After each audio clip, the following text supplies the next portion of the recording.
జాతీయవాద జర్నలిజానికి అసలైన వేదిక నేషనలిస్ట్ హబ్ ని సబ్స్క్రైబ్ చేసుకోండి. నోటిఫికేషన్స్ కోసం బెల్ ఐకాన్ పై క్లిక్ చేయండి. నమస్తే, welcome to Nationalist hub. Telangana phone tapping కేసులో కీలక పరిణామం చోటు చేసుకుంది. కేసులో ప్రధాన నిందితుడిగా ఉన్న ఎస్ఐబి మాజీ చీఫ్ ప్రభాకర్ రావు, మరో నిందితుడు శ్రవణ్ కుమార్ను హాజరుపరచాలని దర్యాప్తు అధికారుల్ని న్యాయస్థానం ఆదేశించింది. వీడియో కాన్ఫరెన్స్ ద్వారా విచారణకు హాజరవుతారని ప్రభాకర్ రావు చేసుకున్న అభ్యర్థనను కోర్టు తోసిపుచ్చింది. అనారోగ్యానికి గురై వైద్యుల పర్యవేక్షణలో చికిత్స పొందుతున్నానని, వీడియో కాన్ఫరెన్స్ ద్వారా విచారణకు హాజరవుతానన్న ప్రభాకర్ రావు విజ్ఞప్తిని న్యాయస్థానం అంగీకరించలేదు. దీంతో పోలీసులు ప్రధాన నిందితుడు ప్రభాకర్ రావుపై రెడ్ కార్నర్ నోటీసులు జారీ చేశారు. ఇదే కేసులో పోలీసు అధికారులు తిరుపతన్న, రాధాకిషన్ రావు, ప్రణీత్ రావు, భుజంగరావులు అరెస్ట్ అయి జైల్లో ఉన్నారు. మార్చి 2న నమోదైన ఫోన్ ట్యాపింగ్ కేసు 5 నెలలుగా అనేక మలుపులు తిరుగుతూ చివరకు ఎస్ఐబి మాజీ బాస్ ప్రభాకర్ రావు తలుపు తట్టేందుకు రెడీ అయింది. ఫోన్ ట్యాపింగ్ వ్యవహారం బయటపడిన తరువాత ప్రభాకర్ రావు అమెరికా పారిపోయాడు. మరో నిందితుడు శ్రవణ్ రావు అజ్ఞాతంలోకి వెళ్ళిపోయాడు. ఈ ఇద్దరిని అరెస్టు చేయడం కోసం ప్రత్యేక బృందాలు గాలిస్తూనే ఉన్నాయి. శ్రవణ్ రావు ఆచూకీ ఇంకా దొరకలేదు. అమెరికాలో తలదాచుకున్న ప్రభాకర్ రావును పట్టి తీసుకురావడానికి న్యాయస్థానాల అనుమతితో పాటు సాంకేతిక అవరోధాలపై రాష్ట్ర పోలీసు శాఖ దృష్టి సారించింది. మన దేశంలోని నేరస్తులు అమెరికాలో దాక్కుంటే నేరుగా మన దర్యాప్తు బృందాలు వెళ్ళి అరెస్టు చేయడానికి వీలుండదు. విదేశాంగ శాఖ సాయం అవసరమవుతుంది. కేంద్ర హోంశాఖను సైతం ఇలాంటి విషయాల్లో సంప్రదించాల్సి ఉంటుంది. దౌత్య అధికారులకు సమాచారం ఇవ్వాల్సి ఉంటుంది. కాబట్టి ఈ మొత్తం జాగ్రత్తలు తీసుకుంటూ ప్రభాకర్ రావును అరెస్టు చేయాలనే పకడ్బందీ ప్రణాళిక రచిస్తోంది తెలంగాణ పోలీస్ డిపార్ట్మెంట్. ఇందుకు ఫోన్ ట్యాపింగ్ కేసు ఎలా బయటకు పొక్కింది? ఈ ప్రశ్నే చాలా ఆసక్తికరమైనది. ఇండెంట్లో అవకతవకల వద్ద మొదలై ఫోన్ ట్యాపింగ్ అని తేలే వరకు ఈ కేసు విచిత్రమైన మలుపులు తిరిగింది.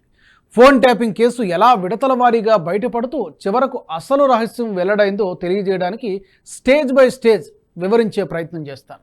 మార్చి 2న మొదలైన ఈ విడతల వారీ నాటకీయ సన్నివేశాలు జూలై చివరి వారం వరకు ఎలా కొనసాగాయో, ఎలాంటి మలుపులు తీసుకున్నాయో చూద్దాం.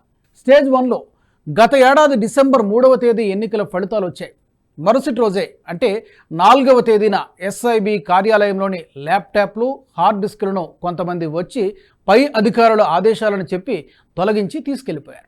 ఈ తొలగిస్తున్నప్పుడు కార్యాలయం ఆవరణలో గేటు వద్ద లోపల ఉన్న సీసీటీవీలను పనిచేయకుండా చేశారు. ఎస్ఐబి ఆఫీస్ ఆవరణలోనే కొన్ని హార్డ్ డిస్కులను ధ్వంసం చేశారు. ధ్వంసం చేస్తూ ఉండగా కొంతమంది అధికారులు వచ్చి అభ్యంతరం వ్యక్తం చేశారు. ఆఫీసు ఆవరణలో వద్దని వారించారు. దీంతో సదరు వ్యక్తులు తొలగించిన హార్డ్ డిస్కులు, ల్యాప్టాప్లను అక్కడి నుంచి తీసుకెళ్లిపోయారు. ఇదంతా గుట్టు చప్పుడు కాకుండా జరిగిపోయింది. ఎక్కడా బయటకు పొక్కలేదు. కేవలం ఆ సమయంలో ఎస్ఐబి కార్యాలయంలో ఉన్న సిబ్బందికి మాత్రమే తెలుసు. ఇక స్టేజ్ 2లో డిసెంబర్ 12న తెలంగాణ ప్రభుత్వం ఐపీఎస్ అధికారులు సహా పోలీసు డిపార్ట్మెంట్లో కీలక బదిలీలు చేసింది.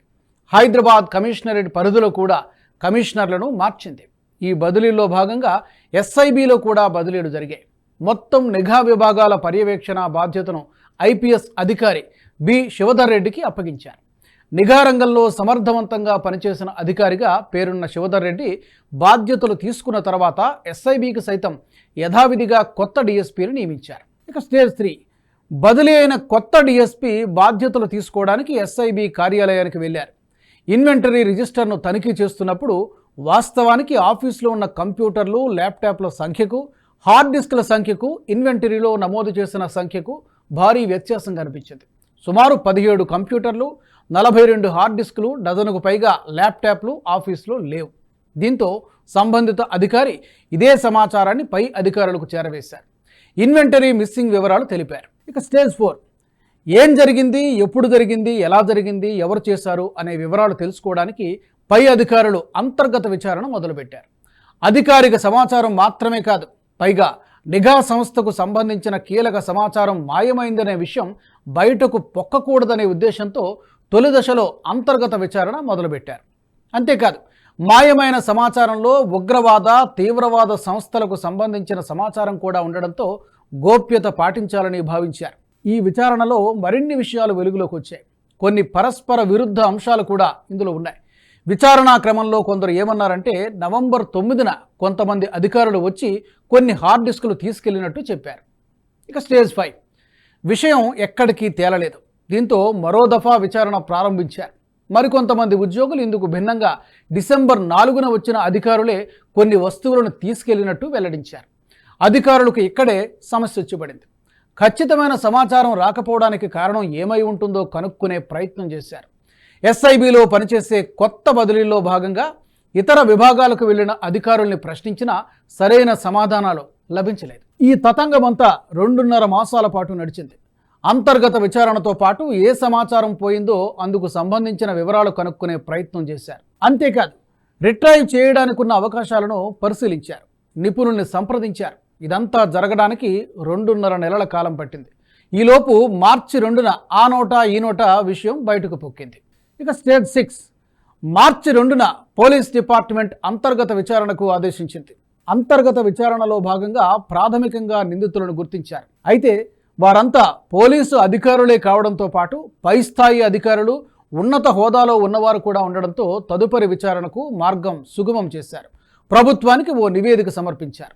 ఇక స్టేజ్ 7 మార్చి 10న పంజాగుట్ట పోలీస్ స్టేషన్లో ప్రాథమికంగా కేసు నమోదు చేశారు.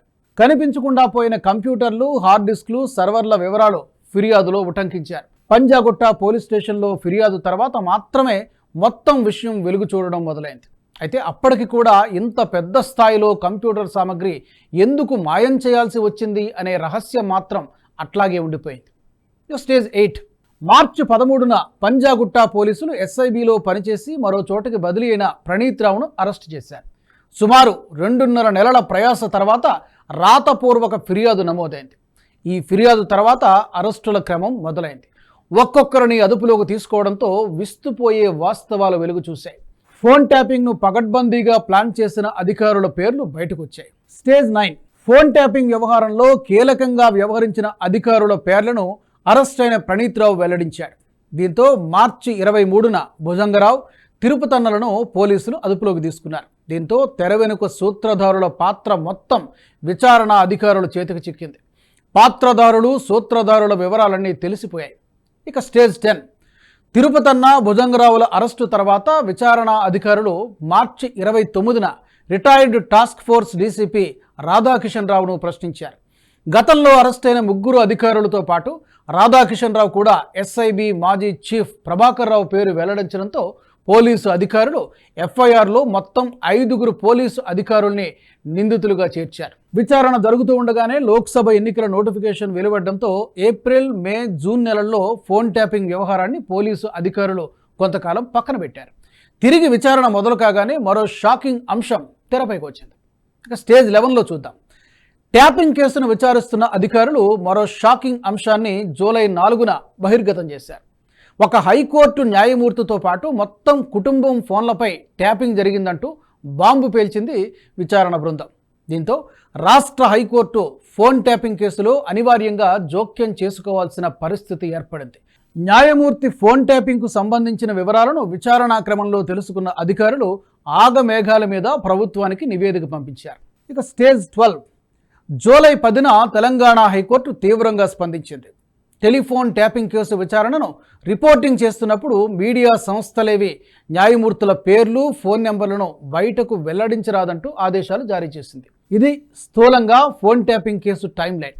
తాజాగా ఎస్ఐబి మాజీ చీఫ్ ప్రభాకర్ రావు వ్యక్తిగతంగా హాజరు కావాలని కోర్టు ఆదేశించడంతో కేసు కీలక మలుపు తిరిగిందనే చెప్పాలి. తప్పించుకు తిరుగుతున్న శ్రవణ్ రావును అరెస్టు చేయడంతో పాటు అమెరికాలో ఉన్న ప్రభాకర్ రావును కూడా అదుపులోకి తీసుకుంటే తదుపరి రాజకీయ అరెస్టులు మొదలయ్యే అవకాశాలు ఉంటుందని చెబుతున్నారు నిపుణులు. ఈ వీడియో మీకు నచ్చినట్టయితే లైక్ చేయండి, 10 మందికి షేర్ చేయండి. అలాగే కామెంట్ల రూపంలో మీ అభిప్రాయాలను మాతో పంచుకోండి. Nationalist hub group of channels ను సబ్స్క్రైబ్ చేసుకుని తెలుగునాట జాతీయవాద జర్నలిజాన్ని ప్రోత్సహించండి. ఈ వీడియో కింద ఉన్న బెల్ ఐకాన్ పై క్లిక్ చేయడం మర్చిపోవద్దు.